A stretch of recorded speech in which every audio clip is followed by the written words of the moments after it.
Hi class, in this video we are going to be looking at Homework 1 Part 2. You worked with a partner and let's see how you did. The answer to number 1, when a distribution of a quantitative variable is skewed, what measures of center and spread would be most appropriate to use? Another word we might use for spread is dispersion, so you may see the word dispersion at times. These would be the median and IQR. If it were not skewed, if it was roughly symmetric or symmetric, you would use the mean and the standard deviation. Number 2, if the mean is less than the median, is the distribution roughly symmetric, skewed left, or skewed right? It would be skewed left. The mean is being pulled to the left, therefore the skewness or the outliers are to the left. When we describe the distribution of a quantitative variable, which figures do we provide? We will provide the histogram and box plot, and the table you would provide would be the descriptive statistics. When we describe a categorical variable, we would use a bar chart and a pie chart and a frequency table. When we examine the variables individually, what type of analysis are we using? That would be the EDA, or exploratory data analysis. When we create a bar chart and the variable is ordinal, what do we need to make sure we do with the bars in the chart? That would be to arrange them in order from smallest to largest.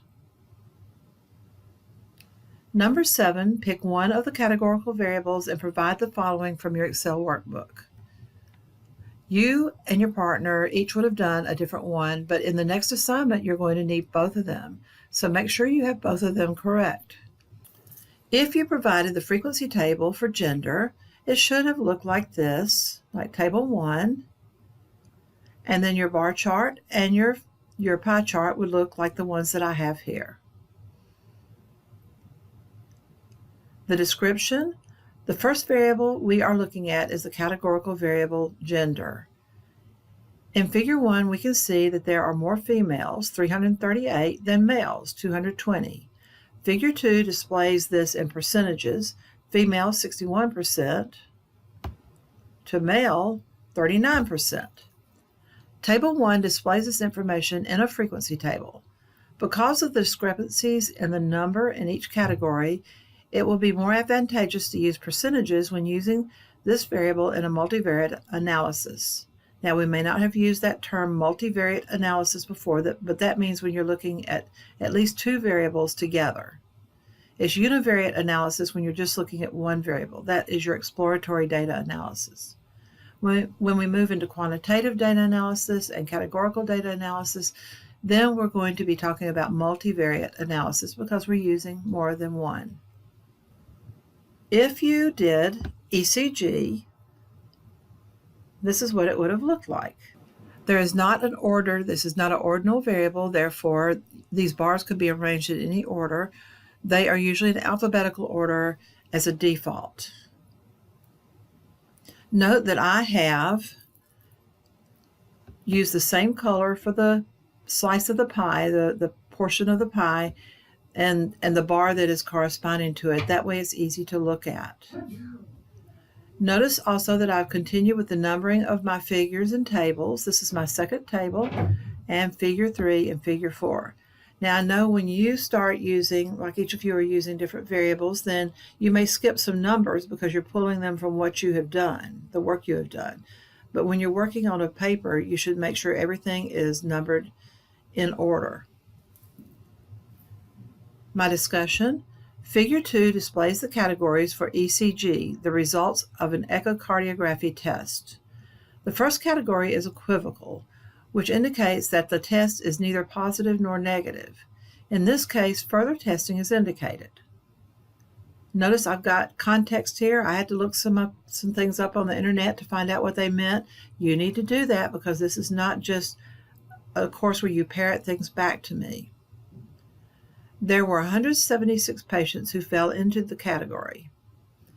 The second is MI, or myocardial infarction, meaning the patient had a heart attack. There were 71 patients in this category. The third category was normal, a normal ECG. There were 311 patients in this category. Because of the discrepancy in the sizes of the categories, it will be better to look at the percentages when using this variable in an analysis. These are displayed in Figure 4 graphically: normal 55.73%, MI 12.72%, and equivocal 31.54%.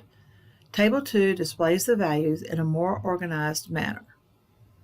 Notice I have looked at all the figures. I've talked about the table. I've named them in my paragraph, and I have given it context. The reader knows what this is about, and that's what I should know when I read your paragraphs. Moving on down, let's talk about the quantitative variables. I chose, with my descriptive statistics table, to put both of my variables into one table. You may have chosen to make two tables, then you would have Table 4 and Table 5. You will be using the descriptive statistics tables and the histograms and box plots in your correlation analysis and also your regression analysis. So make sure you have them done correctly and that they're ready to go.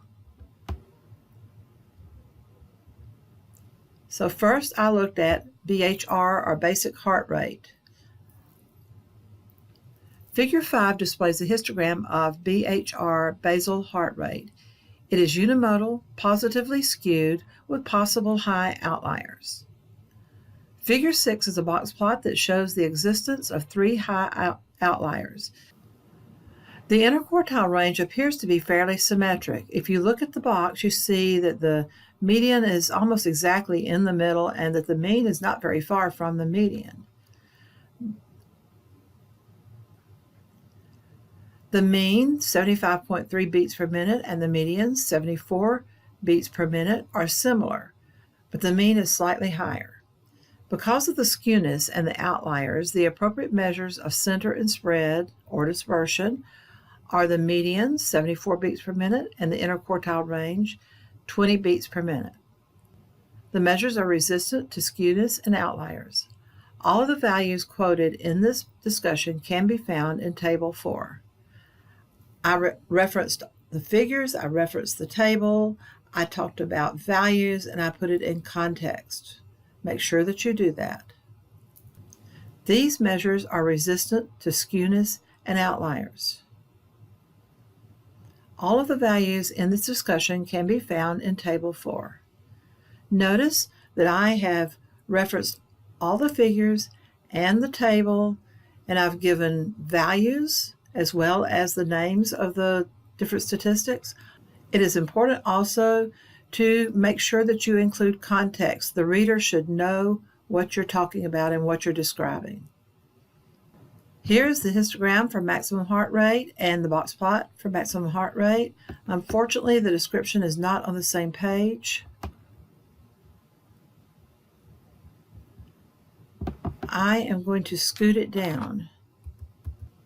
The histogram displayed in Figure 7 shows that the distribution of the variable max HR, maximum heart rate, is roughly symmetric with a possible high outlier. That's what I saw when I looked at the histogram. In the box plot, Figure 8, we can see one low outlier and two high outliers. Due to the outliers, the appropriate choice for measure of center would be the median, 120 beats per minute. For measure of dispersion, we would select the interquartile range, 28.8 beats per minute. The values quoted can be found in Table 4. Another point of interest about this distribution is that the mean and median are very close, 119.4 and 120 beats per minute. The high outliers have affected the value of the mean because it is not resistant to skewness and outliers. Notice there is just a small difference, even though there are outliers. The distribution looks pretty symmetric, and I think the outliers have sort of balanced each other out. So that's why the mean and the median are so close. And finally, you should have submitted your Excel workbook and this document. There's also another video, maybe two videos, with the solutions to these to the problems that I ask you to work or suggested that you work. So make sure you check those. This concludes this video.